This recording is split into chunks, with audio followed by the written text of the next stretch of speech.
Hey, Hi. hello. Can you hear me clearly? Can you hear me? Yes, perfect. Awesome. Uh, Yay. nice. BC Youth Leadership Council. I have to check y'all out to figure out where y'all located. How you doing? I'm good today. Yeah, Great, yeah. man. This is crazy just to feel like the different time zones. But are you nervous? Am I nervous? Yes, I am. I don't want to be. Damn. Wait, are you in the Bay Area right now? I just saw your videos biking through Marin and stuff. Chicago. All right, Okay. Youth Leadership Chicago Council, Chicago. Yes, I am in the Bay Area right now. So, what are we on different time zones? I think it's like 9 o'clock here. Mm-hmm. You're like 9ish. What time is Mm-hmm. 11:30. 11:30. Yeah. Oh, gotcha. All right, it was a different name. I didn't realize that, BC. Gotcha. All right, awesome. So we got some people joining back from another youth chat. So we're about to see you get some youth chat going on. So let's see where we can start. Just for the viewers, they don't even know that we actually already had a conversation, but it was a little bit different. Do you want to tell them about that?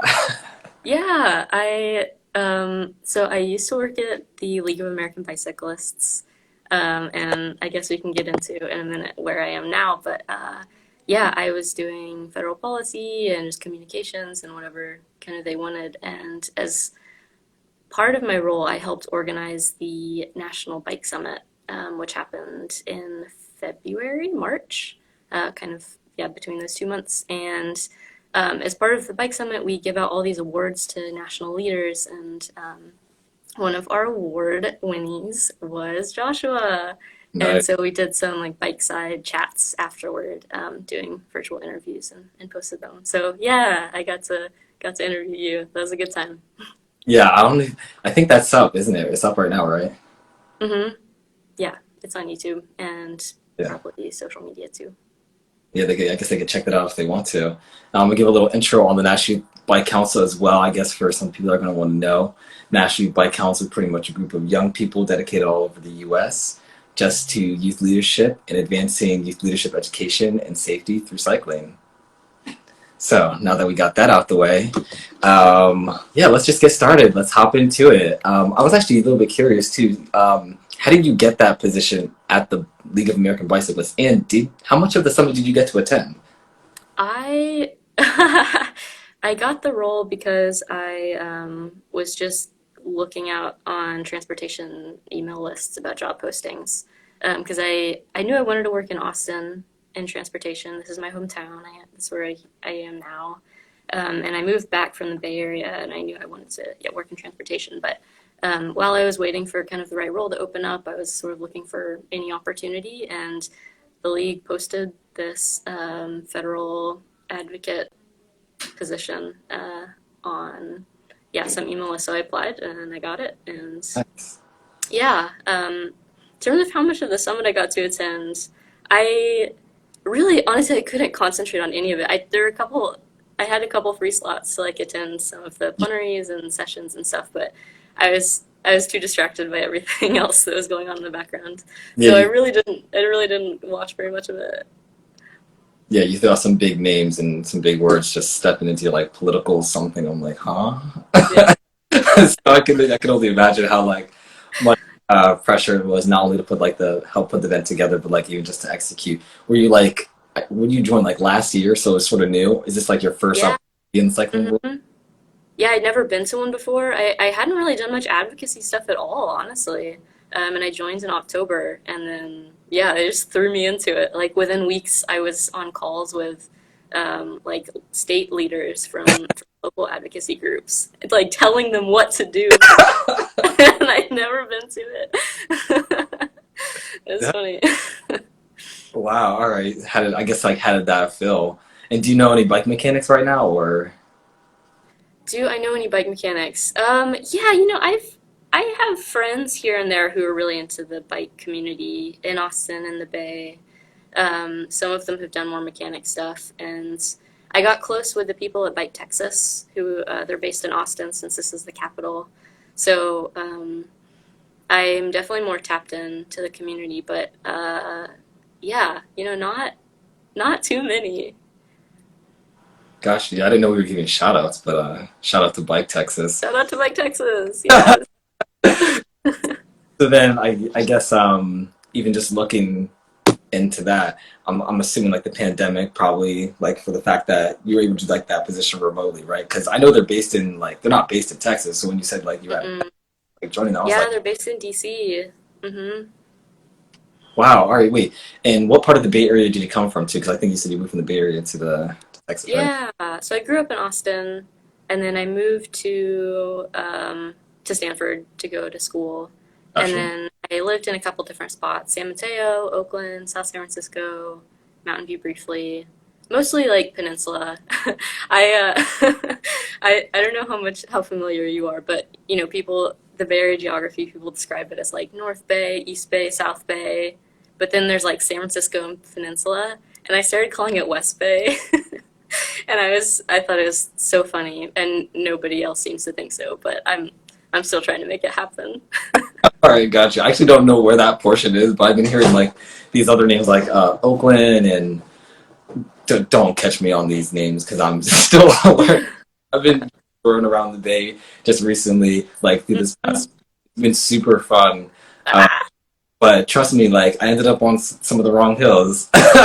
oh my God, I'll bet. Yeah, honestly, I'm doing a lot more biking now back in Austin than I was in the Bay. I was much more of like a transit and walk person. Yeah, I mean, I'm a walk person too now with the amount of hills that we have around here. So it was like super insane. Actually, yesterday I ended up on the. I was coming back to where I was staying, and on the way back, I'm like, you know, I'm gonna take this route. I'm gonna make like a right here. And the moment I made that right, I just looked up, Oh God. and that was it. That was it for me. I ended up walking up that hill. I just didn't know no other way around. So I'm still learning, you know, how to get around. But it was super fun. hmm Let me see. So, what kind of bike do you have right now? I have just like some really simple road bike that my older brother gave to me.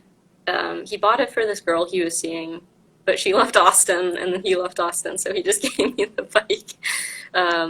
What is it's? Oh, it's called a Tommaso. All right. That's the make. Yeah, I don't really know much about it though. It's got gears. It's black. Don't have any like racks or anything on it. Yeah, just pretty simple like getting around town. You know if it has like reflectors or anything like that? If it has what? Like reflectors, like on the front, back, or anything like lights. Yeah, I definitely have lights for it. I assume, I haven't really given it I haven't looked for reflectors. I assume they're on there, at least some of them. I haven't added any special ones. Gosh, Uh, yeah. did you start picking up like a favorite type of bike since you've been in the community, or Yes, just e-bikes. Yeah, so my current job, my new job is a transportation engineer at the city of Austin. So I'm in this division called Active Transportation and Street Design. So I'm a street designer doing like safe routes projects and yeah, making bike lanes and curb extensions and all kinds of cool stuff like that.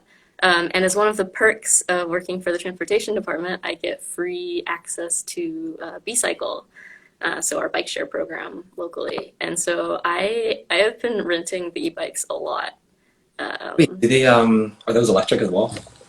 yeah, it's a mix. They have some just regular pedal bikes and some electric bikes. Are they Yeah, like but I only take the electric. like I know out here they have like lift bikes or something like that. Oh yeah, we have jump bikes here.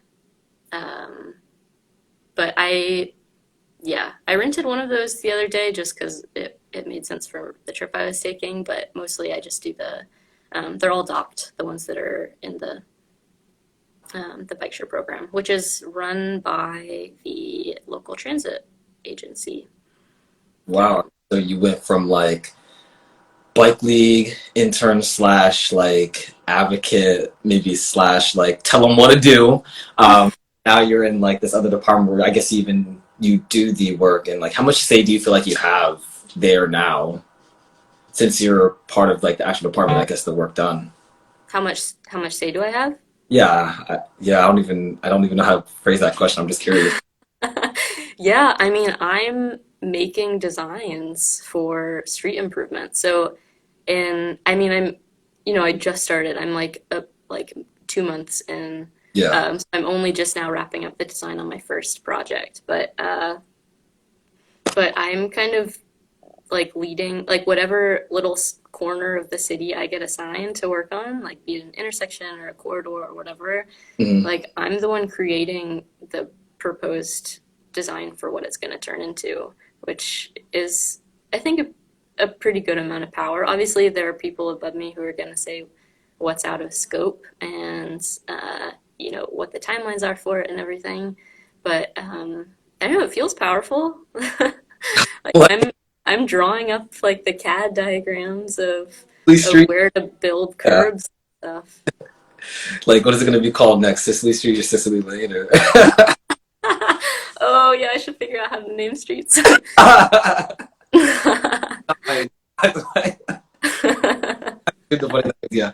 But so yeah, the reason I asked because I was like trying to figure out like what kind of leadership role you have because it looks like you do have one. I'm just sort of still trying to define it, and it looks like as well like it takes a lot of time for maybe some of the design the process to even get in place. Even though you're a little bit new, I'm sure like you've been like I guess figuring out the ropes.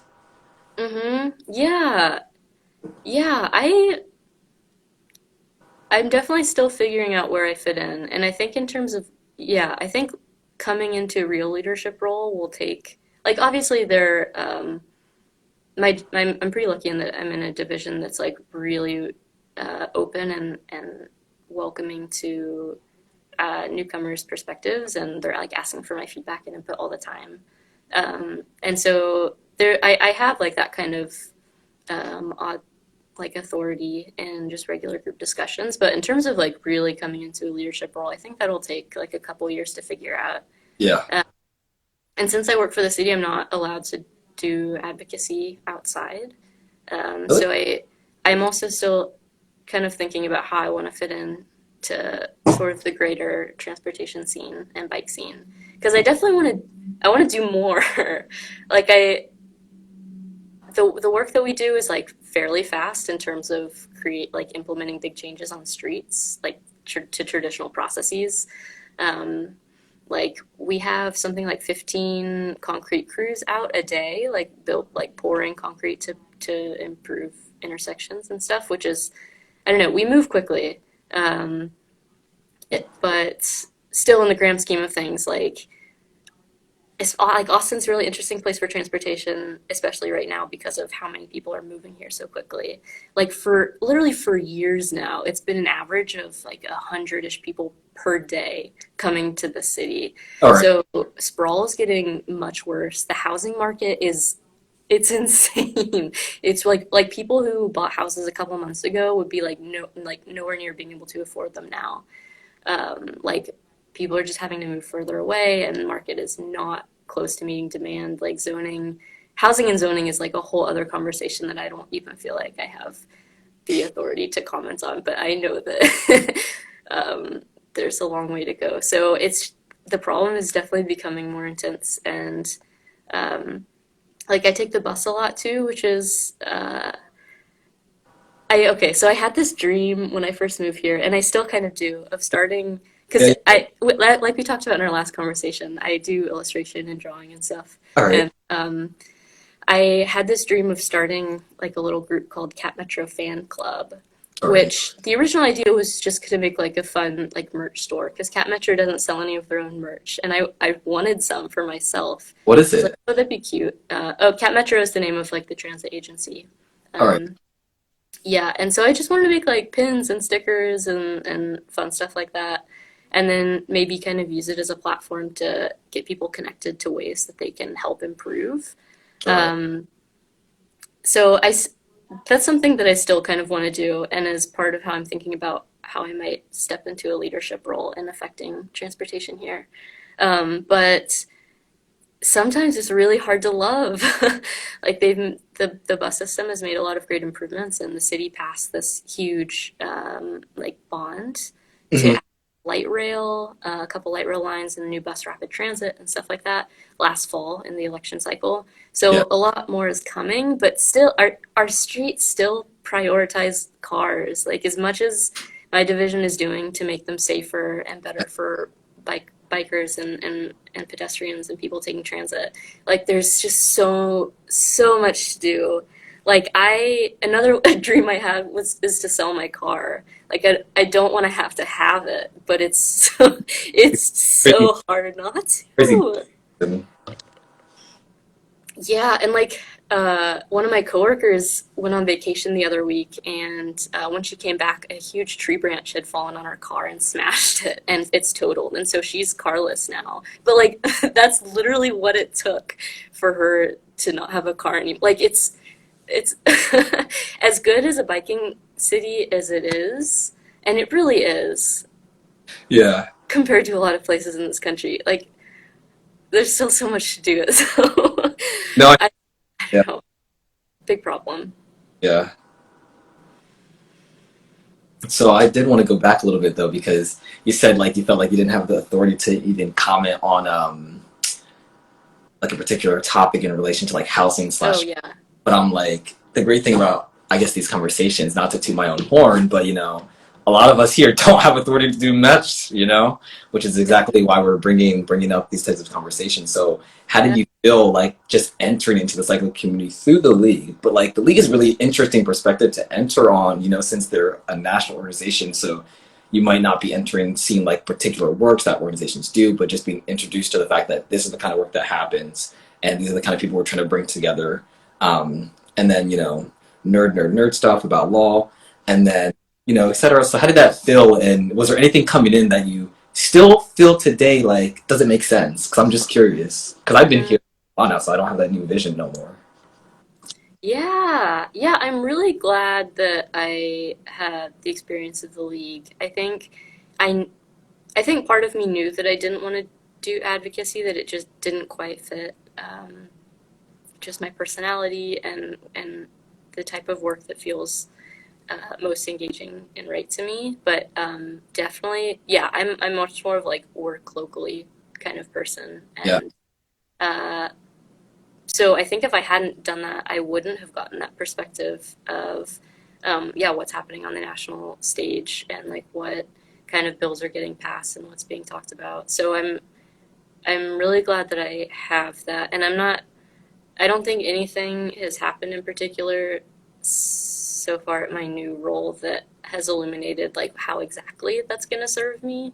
But just knowing it and um, yeah, yeah. yeah, I'm glad I There was. have. I don't know what to say exactly. I mean, I guess it is a kind of question I need to think about, but that does give me something to think about as well, because the one group that was commenting earlier, BC, straight out of Chicago, that was they actually were on, like I said, they were on a summer chat recently. Um, they do a lot of local work, and one of the things that the National Bike Council wants to do is include them in the national conversation, particularly around the work that they do. That's revolved around bike lanes and young people getting involved. But even as we do that, that's a good thing to think about. Like some of the young people we engage, maybe not always making everything so national, but also still referring them to like local efforts and things they can help out locally with, which is another thing that was super nice about the Bay Area and all that I'm getting to experience this week, because there's just so much, there's like so much going on, but there's still a lot of questions. I learned that San Francisco Bicycle Coalition doesn't have like a youth advisory council or anything like that. That was super like, ah. Really, But like the Bay Area and like all the neighboring counties, I don't even know how y'all call it, Ari. But all the neighboring folks seem to have like a little bit more youth presence. And I don't know if that's because we don't like Hill mm, or if it's too costly. But it's just something that I think is worth looking at. I guess you have. that's super interesting. Huh? Yeah, I mean, I have a friend who grew up in San Francisco and was like one of the bigger cyclists that I knew. They're definitely there. It's really interesting how, yeah, different communities structure their groups differently. And I don't know, yeah, when it comes to infrastructure too, like the types of designs that we're building here, um, just in terms of like local versus national. I think there's a lot of like every community is kind of figuring out on its own because like this country was built to sprawl and to serve cars, and so like all these designers and planners and engineers, like we're all figuring out what works best for our own communities. So like in Austin, we use like red, like terracotta colored concrete to identify bike lanes, especially like at intersections and at like key transition points. And I know that's a big thing in the Netherlands, but you don't really see that red color in a lot of other cities in the U.S. So little things like that too, like I don't know, we're so busy doing our own work, we're not really taking the time to communicate with partner cities on a regular basis, except at like the odd conference here and there. Yeah. So yeah, I think I don't know if anything needs to change there, but that's just another way that kind of local communities are separated from national efforts. Yeah, that's a good point. But yeah, wow. I didn't even think about it like that. But I totally 100% agree with your sentiment. Actually, let me see if you're still connected. Looks like you got disconnected. Sorry, There I we got a go. scam call. I'm gonna need And you some didn't get money scammed? now.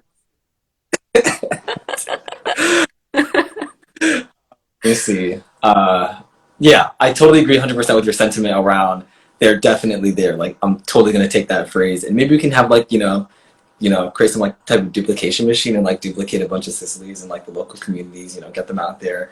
Not that I don't think older people aren't that great, but I do feel like we need some younger perspective and the type of work that's getting done because I feel like the communities Yes. that help know what they need, and if they don't know what they need, I think that's someone asking for help.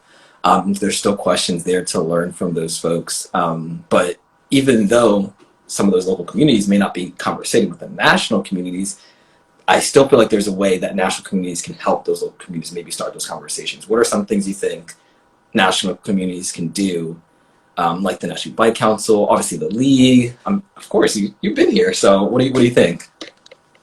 Yeah. Well, I think your group like could have I don't know exactly like what your relationship is like with more local groups, but like for San Francisco, for example, like the other counties around them, if they know how to engage youth, if any one of those organizations has had success and like bringing youth voices to the scene, I feel like that'd be a really easy partnership to make if the right people stepped in and just connected them, you know?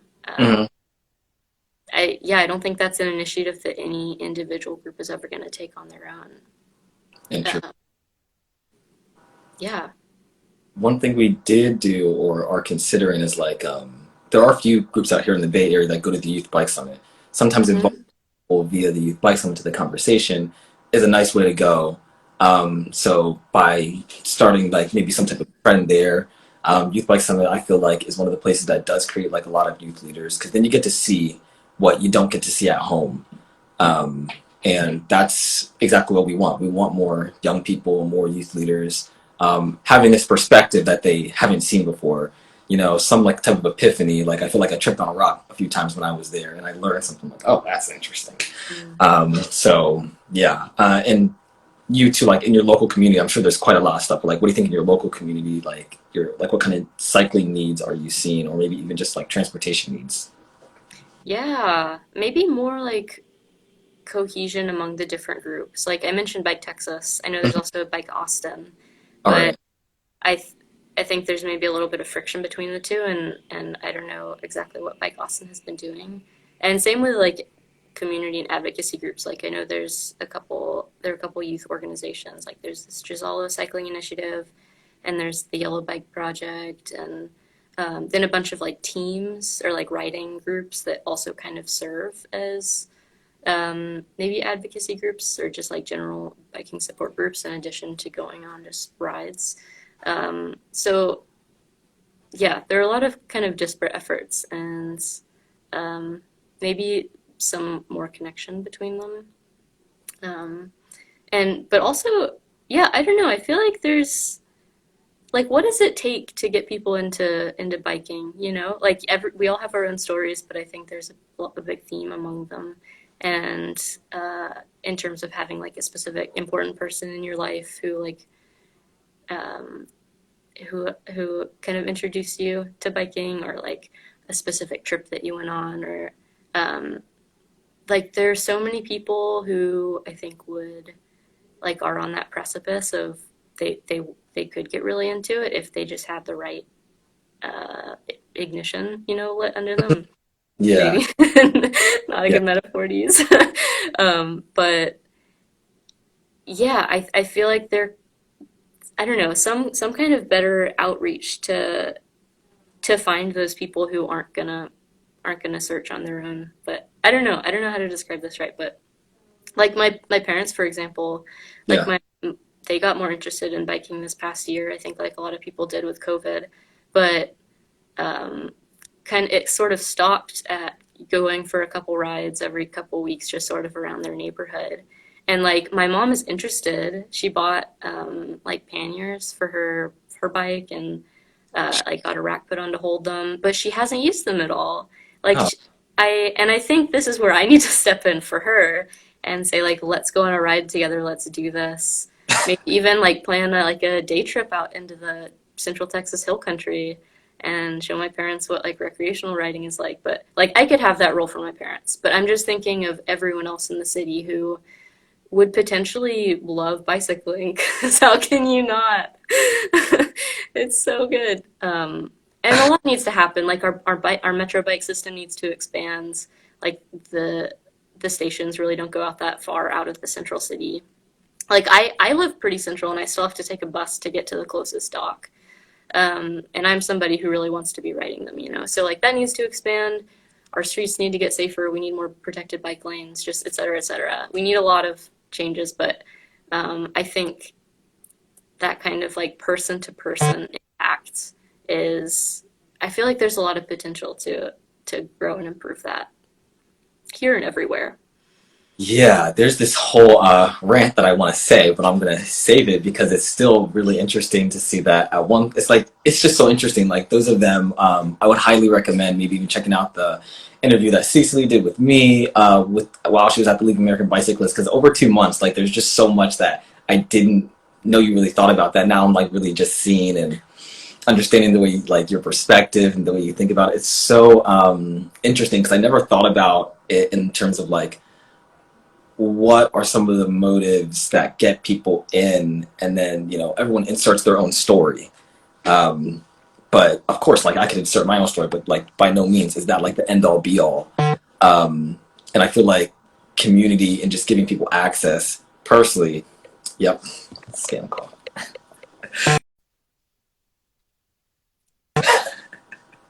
I feel like community is one of those ways that naturally creates the ability to do that. But yeah, by no means do I have the answer, but I think it's one thing that a lot of organizations are looking for, normally through sales. But I feel like a lot of people cycle because it's more of like an enjoyment, leisure, slash, and sometimes more than like a need, versus like a flex. Like if you think about buying a car, 9 times out of 10, like some people are like looking for like the best car they can get, kind of thing, or with the most features, looks. But not all people think like that when they're looking for a bike, because the thing your bike does is go like this, and I think my bike that goes like this. We have a bike that goes like this. I'm like, I think that's what we're most concerned about for right now. Mm. Mm. Yeah, yeah, that's an interesting parallel to think about how people shop for those differently. Yeah, so let me wrap this up because I know I've held you for a while. But anything I didn't ask you that maybe you want to stay? Are we doing like shout outs, or you tell me anything that might have missed? Ah, I don't, I feel like we could talk for twice this length. There's a lot of interesting stuff, but I guess I gotta shout out some Bay Area bike friends, Gina and Amar, because my brother was the first one who got me biking, just because, yeah, he did it and it was cool and I wanted to do it too. And I just kept doing it. But my friend, I think Gina especially, she organized the first like long distance trip I went on, like multi-day, and that changed my life. So shout out to Gina. Shout out to Gina. Shout out to, you said Mar as well. Yeah, Amar. Mar. I lived with him in the last house I was in the Bay, and he biked everywhere. And we were like right next to this mountain. He was always going crazy hills. He didn't have like a special setup or anything.